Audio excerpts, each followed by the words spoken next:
জয়পুরহাটের খেতলালে 18 মার্চ চাঁদাবাজি, থানায় হামলা ও ভাঙচুরে অভিযুক্ত উপজেলা বিএনপির সাংগঠনিক সম্পাদক মেহেদী আশিক পার্থ, দেলোয়ার হোসেন বাবু, আমজাদ হোসেন সহ প্রায় 3 শতাধিক ব্যক্তির নামে খেতলাল থানায় পরপর 2টি মামলা রেকর্ড করা হয়। তবে ঘটনার সূত্রে জানা গেছে, ঘটনার দিন জমি ক্রেতা তোফাজ্জল খেতলাল সাব রেজিস্ট্রার অফিসের সামনে 18 মার্চ মঙ্গলবার সৌরভ মহন্তের চায়ের দোকানে উপস্থিত হয়ে আপন মনে অকথ্য ভাষায় গালমন্দ করেন। এমন অদ্ভুত আচরণের ব্যাখ্যা হিসেবে সৌরভ মহন্ত দাবি করেন সে সময় তোফাজ্জল মদপানে নেশায় আসক্ত ছিলেন। 18 তারিখ মঙ্গলবার রেজিস্ট্রি অফিসের সামনে আমার চায়ের দোকান। তো আমার চায়ের দোকানের ভিতরে মদ্যপ অবস্থায় পরে আমি লোক মারফত জানতে ওনার নাম তোফাজ্জল আসে অকথ্য ভাষায় গালিগালাজ করতে থাকে।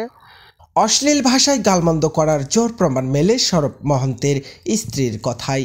জনসাধারণের মাঝে অশালীন ভাষায় কথা বলায় ও মহিলার উপস্থিতির কারণে স্থানীয় আব্দুস সামাদ প্রতিবাদ করলে সে সময় তোফাজ্জল গরম চা গায়ে ঢেলে দেয়। বিভিন্ন ভাষায় আমার বাপ মা তুলে গালিগালাজ করে।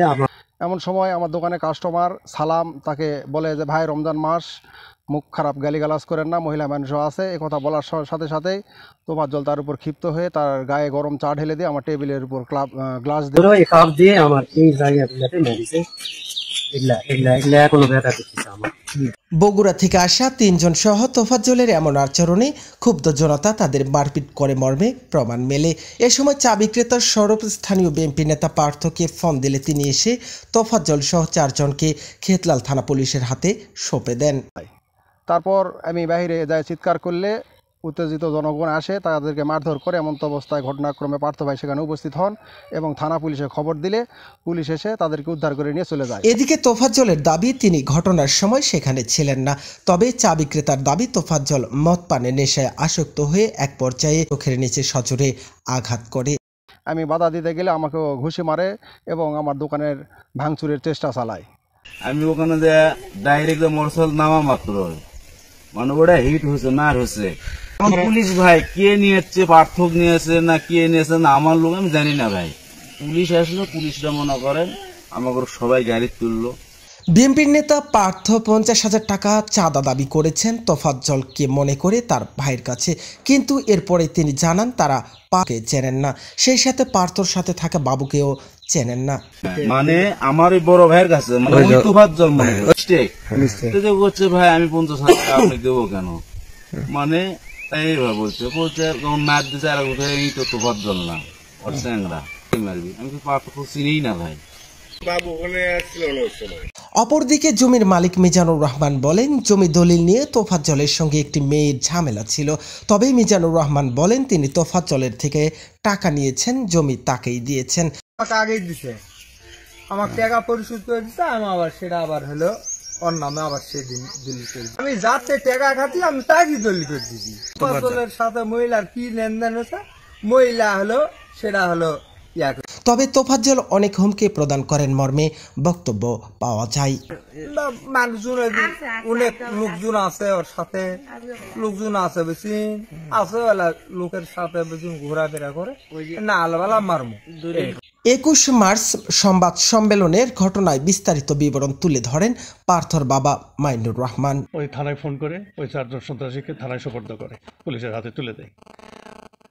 কিছুক্ষণ পরে ওই 4 জন ইয়ের মধ্যে একজনকে চিকিৎসার নামে হসপিটালে নিয়ে গিয়ে ওখান থেকে ওই উধাও হয়ে যায় আর ফেরত আসে না। তখন জনগণ এটা ধরে ফেলে যে আসামি চিকিৎসা করতে গেল আর তার মধ্যে একজন নাই, 4 জনের মধ্যে একজন নাই। তখন জনগণ আমার ছেলেকে নিয়ে থানায় অবস্থান করে যে সে থেকে গেল কোথায়। মেহেদী আশিক পার্থ রাজনৈতিক ও সামাজিক দিক থেকে কেমন, এমন প্রশ্নের উত্তরে স্থানীয় রংমিস্ত্রি সুশীল চন্দ্র বলেন, রাজনৈতিক হিসাবে পার্থ ভালো এবং বাবুও ভালো, আর লোক হিসাবে ওরা খুবই ভালো, যেহেতু একবার কমিশনার ছিল পার্থ, সেই হিসাবে খুবই ভালো। প্রতিবন্ধী স্বরূপের উপর তোফাজ্জলের হামলার প্রতিবাদে স্বরূপের মা বলেন, সেদিন যদি আমার ছেলেটাকে যদি ওরা না বাঁচাতো, আমার অসুস্থ ছেলে লাঠি ঢোকাতে বেড়ায়, তাহলে এই ছেলেটার যদি আমার ক্ষতি হতো, তাহলে আমি অসুস্থ, এই ছেলেকে আমি কিভাবে চালাতাম। পার্থ ওরা আসে বাঁচাইছে। 18 মার্চ সাব রেজিস্ট্রার অফিসের সামনের ঘটনায় দোষী তোফাজ্জল এমন প্রমাণ মেলে একাধিক ব্যক্তির সাথে কথা হলে। অপরদিকে তোফাজ্জল সহ 3 জনকে থানায় দেওয়া হলেও সে সময় তোফাজ্জল মিসিং ছিল মর্মে বিএনপি নেতারা দাবি জানান। থানা সূত্রে জানা গেছে তোফাজ্জলের অধিক রক্তক্ষরণের জন্য তাকে হাসপাতালে পাঠানো হয়েছিল। তোফাজ্জলের বিষয়ে থানার কনস্টেবল সুমন হোসেনের সাথে কথা হলে তিনি জানান, যেহেতু তোফাজ্জল কোনো আসামি না বা তার নামে কোনো মামলা নেই, সেখানে তাকে আটক করে রাখা সম্ভব না। পরবর্তীতে তোফাজ্জল কোথায় গেল এমন প্রশ্নের উত্তরে পার্থসহ 3 শতাধিক ব্যক্তিবর্গ থানায় প্রবেশ করেন। উক্ত সময় ডিউটিতে থাকা সেন্ট্রি কাজী জাফর নিজের দায়িত্ব পালনের লক্ষ্যে ঘটনার বিস্তারিত ভিডিও ধারণ করেন। ভিডিও ধারণকে কেন্দ্র করে বিএনপির নেতা কর্মীদের সঙ্গে পুলিশের হাতাহাতি হয়। অবস্থার অবনতি হলে জেলা পুলিশের একটি টিম সেনা সদস্য এসে পরিস্থিতি নিয়ন্ত্রণ করে।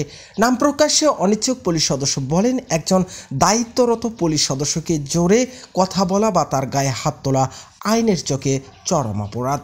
মামলার রেকর্ড ও সেদিনের ঘটনা সম্পর্কে হেতলাল থানা ভারপ্রাপ্ত কর্মকর্তা অফিসার ইনচার্জ মাহবুবুর রহমানের সাথে ফোন কলে যোগাযোগ করা হলে প্রথমে তিনি ফোন কেটে দেন। পক্ষান্তরে কয়েকবার ফোন করা হলে তা ব্যস্ত দেখায়।